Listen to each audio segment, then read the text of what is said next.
Look at me when I'm talking to you. You think you can get away with this? You are nothing but a spoiled brat. The morning sun had barely kissed the horizon when Amora's eyes fluttered open to the harsh sound of knocking on her bedroom door.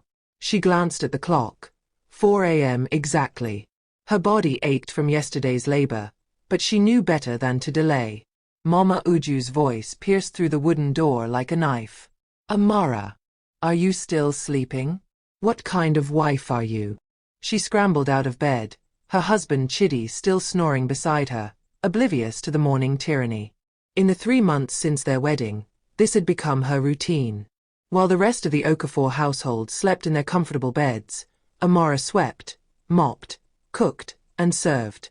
By the time the family gathered for breakfast at 7 a.m., Amora had already prepared jollof rice, fried plantains, and pepper soup. She served each family member with trembling hands, making sure to kneel before her husband as Mama Uju had instructed on her very first day. A proper wife knows her place, Mama Uju had said then, her gold jewelry glinting in the morning light. Your mother may not have taught you, but I will. In this house, respect is everything. Chidi said nothing during these morning rituals. He ate his food, kissed his mother's cheek, and left for work without so much as acknowledging his wife's exhaustion. Amora had thought marriage would be a partnership, but she was learning it was more like servitude.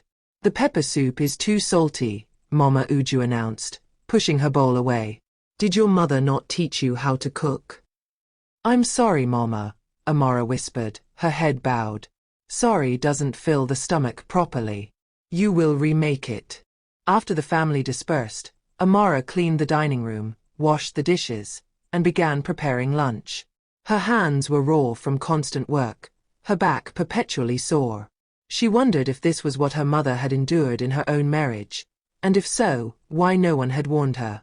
By afternoon, exhaustion weighed heavily on Amora's shoulders. She had scrubbed 3 bathrooms, washed 2 loads of laundry by hand. Mama Uju insisted the washing machine made clothes smell funny, and prepared dinner while Mama Uju sat in the living room watching television and barking orders. Amora, the floor in the corridor still has dust. Amora, did you remember to soak the beans for tomorrow? Amora, why are you moving so slowly? Are you lazy? When Chidi returned home that evening, Amora hoped for some acknowledgement, perhaps a kind word. Instead, he walked past her without a glance and went straight to his mother. Mama, how was your day? He asked warmly. Tiring, my son. Training a new wife is exhausting work. Amora bit her tongue and continued setting the table. After dinner, which she served on her knees again, Mama Uju called her aside. Tomorrow, you will start waking at 3:30 a.m., she announced. The house is not clean enough. You need more time to do your duties properly. But Mama, I barely sleep now.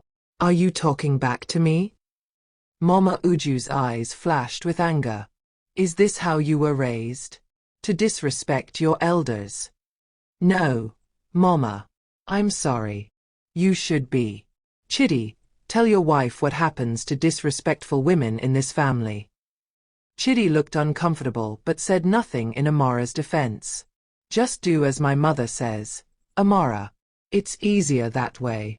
That night, lying in bed beside her silent husband, Amora stared at the ceiling and wondered how her life had come to this. She had been so happy on her wedding day, so full of hope. Her parents had been proud to marry her into the wealthy Okafor family. Everyone said she was lucky. But luck felt like chains around her wrists and ankles. She thought about calling her mother, but what would she say? That she had made a mistake? That the life everyone envied was actually a prison? Her mother would tell her to endure, to pray, to be patient. That's what women did, after all. They endured. As sleep finally claimed her, for the few short hours before 3:30 a.m. would come, Amora made a silent promise to herself. She would find a way out of this darkness.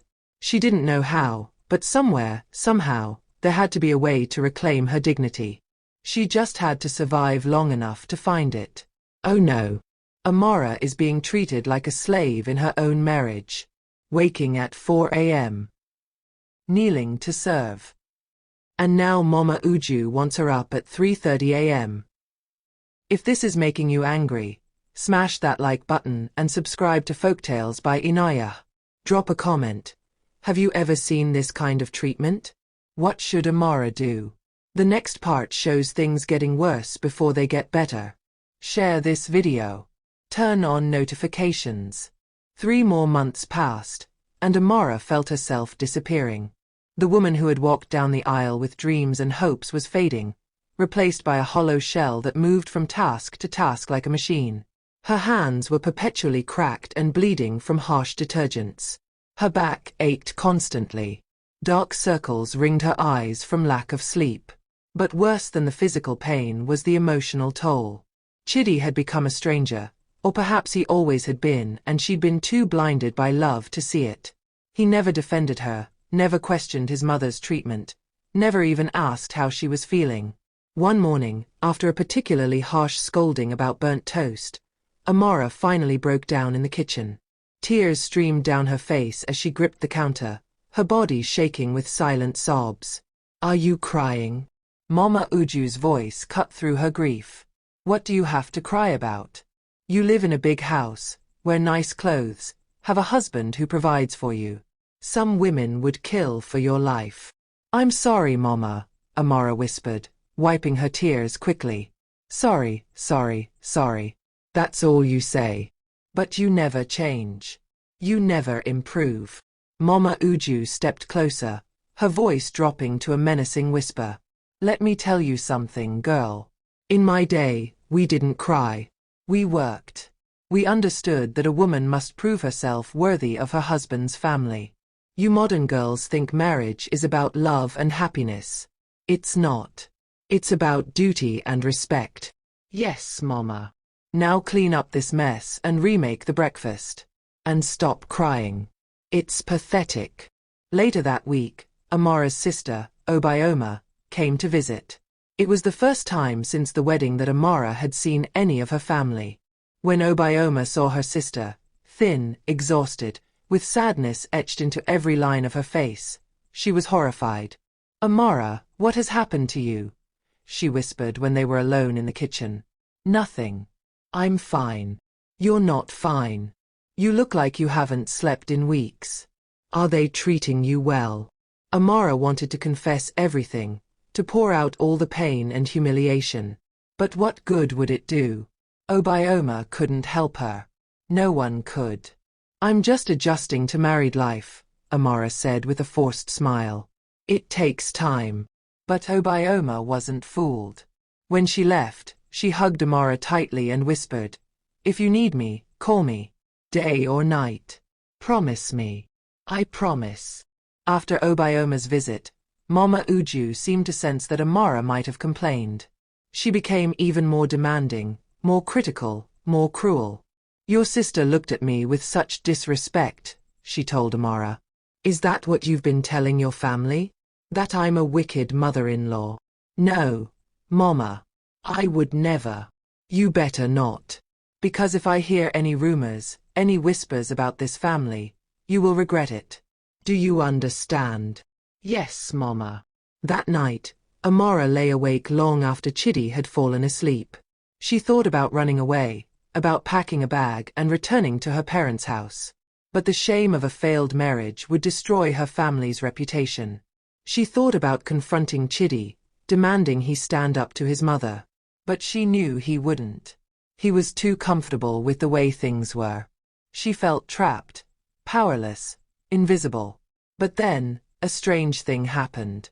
As she stared into the darkness, something inside her shifted. The despair began to crystallize into something harder, sharper. Anger. Not the hot, explosive kind, but the cold, calculated kind that comes from being pushed too far. Mama Uju wanted to break her? Fine. But Amara would not break easily. And when the opportunity came, and she knew somehow that it would, she would be ready to fight back. She didn't know when or how, but change was coming. She could feel it. This is heartbreaking. Amara is losing herself. Even her own sister can see it. If you're feeling the pain right now, Smash that like button and subscribe to Folktales by Inayah. Comment below. What would you do in Amara's situation? The next part reveals a shocking discovery that changes everything. Share this video. Turn on notifications. The opportunity Amara had been waiting for came on a humid Saturday afternoon, 2 weeks after Obioma's visit. Mama Uju had gone to the market with Papa Okafor and Chidi, leaving Amara alone in the house for the first time since her wedding. Clean my bedroom thoroughly while we're gone, Mama Uju had instructed. I want to see the floor shine. And organize my wardrobe. It's a complete mess. For once, Amara was grateful for the assignment. Being alone, even while working, felt like a small taste of freedom. She started with the floor, then moved to dusting, and finally approached the massive wardrobe that dominated one wall of Mama Uju's bedroom. The wardrobe was indeed a mess. Piles of wrappers, old handbags, shoeboxes stacked haphazardly. As Amara began organizing, she noticed a small wooden box pushed far into the back corner, hidden beneath several layers of fabric. It was intricately carved, clearly old and valuable. She shouldn't open it. She knew that. But something about the way it was hidden, so deliberately concealed, sparked her curiosity. After a moment's hesitation, she pulled it out and lifted the lid. Inside were letters, dozens of them, tied together with a faded red ribbon. The paper was yellowed with age, the ink slightly blurred. Amara's hands trembled as she untied the ribbon and opened the first letter. My dearest Uju, it began. Every moment away from you is torture. They were love letters, passionate and intense. But they weren't from Papa Okafor. They were signed Your Emeka and dated from over 40 years ago, before Mama Uju's marriage. Amara knew she should stop reading, put everything back, and pretend she'd never found the box. But she couldn't. Letter after letter revealed a secret love affair between young Uju and a man named Emeka, a man described in one letter as the son of a palm wine tapper, someone far beneath the Okafor family's social standing. Then Amara found the letter that changed everything.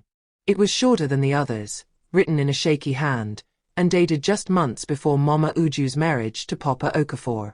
Amara's eyes widened as she read.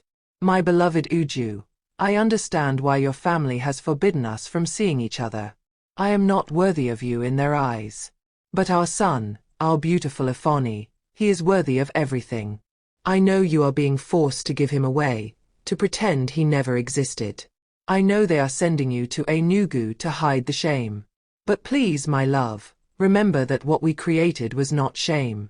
It was love. And I will love you and our son until my last breath. Emeka. Amara's hands shook so violently she nearly dropped the letter. Mama Uju had a child before marriage. A son given away. A secret buried for 4 decades. The woman who preached morality and tradition, who demanded perfection and compliance, who treated Amara like she was worthless, that woman had committed the very sin she would condemn others for. The hypocrisy was staggering. Amara carefully returned the letters to the box and placed it exactly where she'd found it. Her mind raced as she continued cleaning, though she barely registered what her hands were doing. This information was power. Real power. Mama Uju's entire reputation, her authority in the family, her moral high ground, all of it rested on a foundation of lies. If Papa Okafor found out, if the extended family discovered the truth, Mama Uju's world would crumble. But what would Amara do with this knowledge? Use it as blackmail? Expose the secret out of revenge? Or keep it hidden and continue suffering? By the time the family returned from the market, Amara had made no decisions. She served dinner as usual, kneeling before Chidi, accepting Mama Uju's criticisms about the vegetables being overcooked. But something fundamental had shifted. When Mama Uju looked at her now, Amara didn't lower her eyes as quickly. When the older woman barked orders, Amara moved a fraction slower, no longer desperate to please. Because Amara now possessed something more valuable than gold. She possessed the truth. And truth, she was learning, was the most powerful weapon of all. That night, she lay awake, staring at the ceiling, thinking about the letters, about Emeka, about the son named Ifani who had been given away. She thought about Mama Uju as a 17-year-old girl, pregnant and afraid, forced to abandon her child to save her family's reputation. For the first time since entering the Okafor household, Amara felt something unexpected toward her tormentor: curiosity. Who was the real Mama Uju? What had turned that frightened girl into this cruel woman? But more importantly, what would Amara become if she used this secret for revenge? What? Mama Uju has a secret child. Given away before marriage. And she's been judging Amara this whole time. If you're shocked, smash that like button and subscribe to Folktales by Inayah. Drop a comment. Should Amara expose this secret? Or use it to gain her freedom? The next part shows her decision, and it's explosive. Share this video. Turn on notifications. For 2 weeks, Amara sat on her secret like a bird on precious eggs, waiting for the right moment to act. She watched Mama Uju more carefully now, noticing things she'd missed before. The way the older woman's face tightened whenever someone mentioned Enugu. How she changed the subject when Papa Okafor talked about old family histories. The haunted look in her eyes when she thought no one was watching. The perfect opportunity came during a family gathering. Papa Okafor's younger brother, Uncle Obiora, had come to ask for financial help. His business was failing, and his children's school fees were overdue. The entire extended family gathered in the Okafor living room to discuss the matter. Mama Uju sat in her usual position of authority, her voice dominating the conversation. "We cannot keep throwing money at Obiora's failed ventures," she declared, her jewelry catching the light as she gestured dismissively. "He needs to learn responsibility. He needs to face the consequences of his poor decisions." "But sister, my children will be sent home from school," Uncle Obiora pleaded. "They have done nothing wrong." "Then their father should have thought about that before making foolish business choices," Mama Uju snapped. "Children suffer when their parents are irresponsible. That's life." The words hung in the air, heavy with cruel indifference. Uncle Obiora's wife began to cry softly. Amara, serving drinks to the guests as always, felt something inside her snap. "Perhaps we all make mistakes, Mama," she said, her voice quiet but clear. "Perhaps we all have things in our past we're not proud of. Things we had to hide." The room fell silent. Every eye turned to Amara, who had never before spoken up during family meetings. Mama Uju's face went pale, then flushed with anger. "What did you say?" Amara set down the tray she was holding, her hands surprisingly steady. "I said we all have secrets, Mama. Things we'd rather keep buried. Things that might change how people see us if they knew the truth." "Amara, that's enough," Chidi said weakly, finally looking up from his phone. But Mama Uju raised her hand to silence him. She stood slowly, her eyes locked on Amara's face like a predator sizing up prey. "Everyone, please excuse us," she said, her voice dangerously calm. "I need to speak with my daughter-in-law privately." The family filed out reluctantly, Uncle Obiora forgotten in the sudden tension. When the door closed behind the last guest, Mama Uju turned to Amara with barely contained fury. "You went through my things. I was cleaning your room, as you instructed. And you found something you shouldn't have." "I found the truth," Amara replied. "About Emeka. About Ifoni. About the son you gave away." Mama Uju's hand flew up, and for a moment, Amara thought she would be struck. But the older woman's arm fell back to her side, trembling. She walked to the window, her back to Amara, shoulders shaking. "What do you want?" she finally asked, her voice barely above a whisper. "I want to be treated like a human being," Amara said, years of suppressed anger finally finding voice. "I want to wake up at a reasonable hour. I want my husband to see me as his partner, not his servant. I want respect in this house. I want dignity. And if I refuse, then perhaps Papa Okafor and the rest of the family should know the truth about your past. About how you judge everyone so harshly for their mistakes when you've been hiding your own for 40 years. Mama Uju spun around, tears streaming down her face, the first time Amara had ever seen her cry. "You would destroy me?" Destroy this family. You've been destroying me every day since I arrived, Amara said, her voice breaking. You made me feel worthless, invisible, like I was nothing more than an unpaid servant. You broke me down piece by piece. I'm not asking for much, Mama. I'm just asking for what should have been mine from the beginning: respect. The two women stared at each other across the room, years of pain and secrets hanging between them like smoke. Finally, Mama Uju spoke, her voice hollow. You don't understand what it was like. What I went through. Then tell me, Amara said. Help me understand why you became the woman who could treat another human being the way you've treated me. Mama Uju sank into a chair, suddenly looking decades older. Sit down, Amara. If you're going to judge me, at least know the whole story. Oh my God. Amara just confronted Mama Uju in front of the family. This is getting intense. If you're holding your breath right now, smash that like button and subscribe to Folktales by Inayah. Comment below. Is Amara brave or going too far? The next part reveals Mama Uju's full story, and the ending will shock you. Share this video. Turn on notifications. Mama Uju's hands trembled as she spoke, her voice carrying the weight of 40 years of buried pain. I was 17 when I met Emeka. He was 20, the son of a palm wine tapper, and the most beautiful man I'd ever seen. My family was wealthy, respected. His family was nothing in their eyes. But when he smiled at me in the market that day, I felt something I'd never felt before: freedom. She paused, lost in memory. We met in secret for months. I knew it was wrong, knew my family would never approve. But I was young and foolish and thought love could conquer everything. When I realized I was pregnant, I thought Emeka would find a way for us to be together. But my family found out first. Amara listened silently as Mama Uju continued.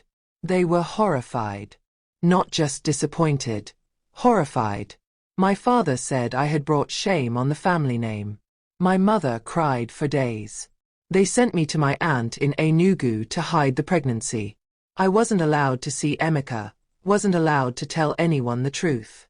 I was isolated, alone, terrified. Tears streamed down Mama Uju's face. When Ifeanyi was born, I held him for 3 days.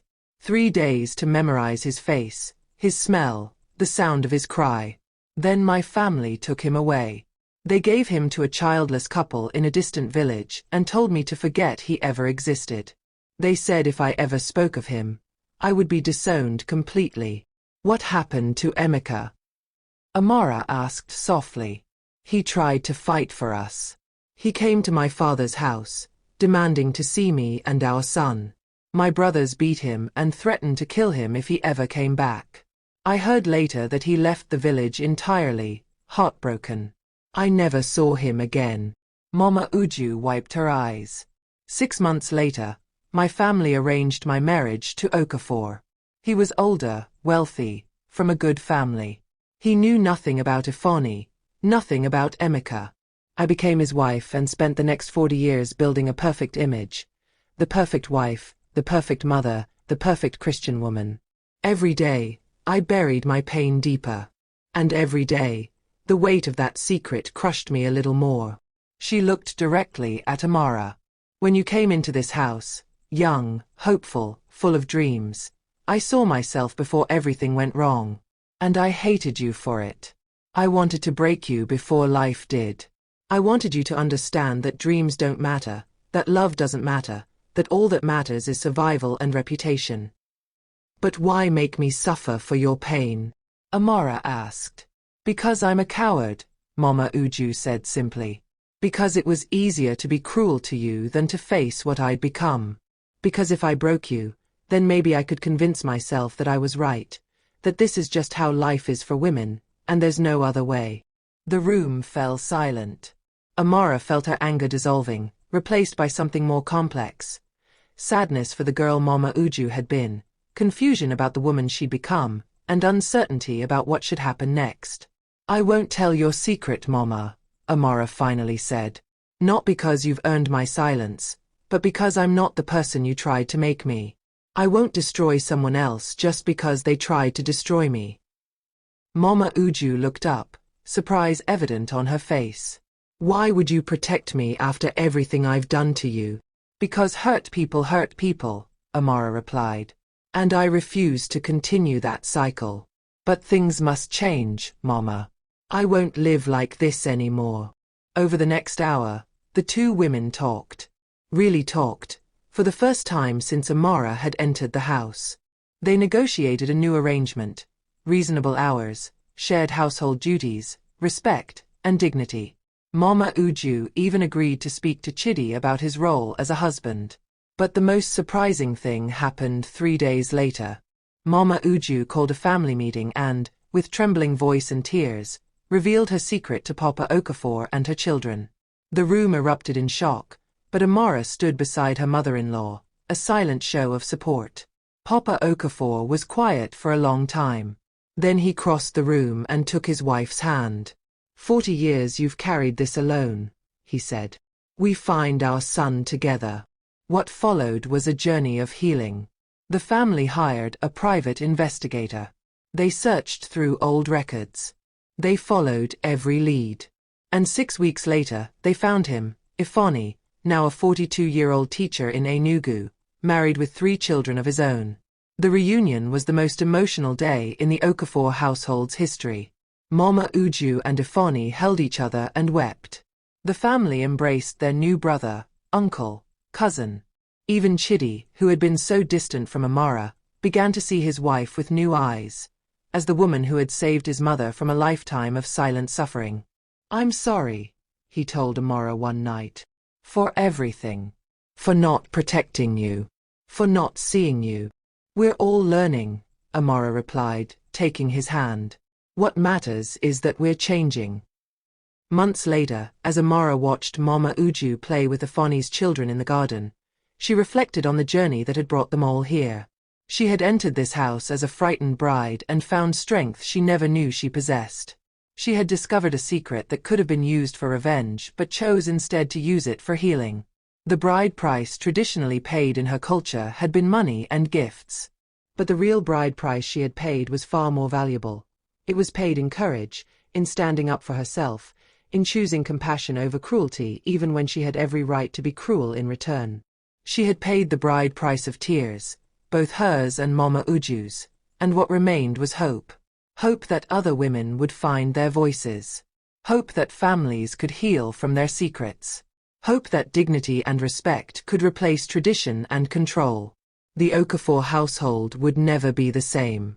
And that, Amara knew, was exactly as it should be. Wow. Mama Uju found her son after 40 years. And it all started because Amara had the courage to stand up. If this story touched your heart, smash that like button and subscribe to Folktales by Inayah. Comment below. What lesson did you learn from this story? Should we choose compassion over revenge? Share this with someone who needs to hear it. Turn on notifications for more powerful stories like this. This is Folktales by Inayah, where every story has a lesson. See you in the next one.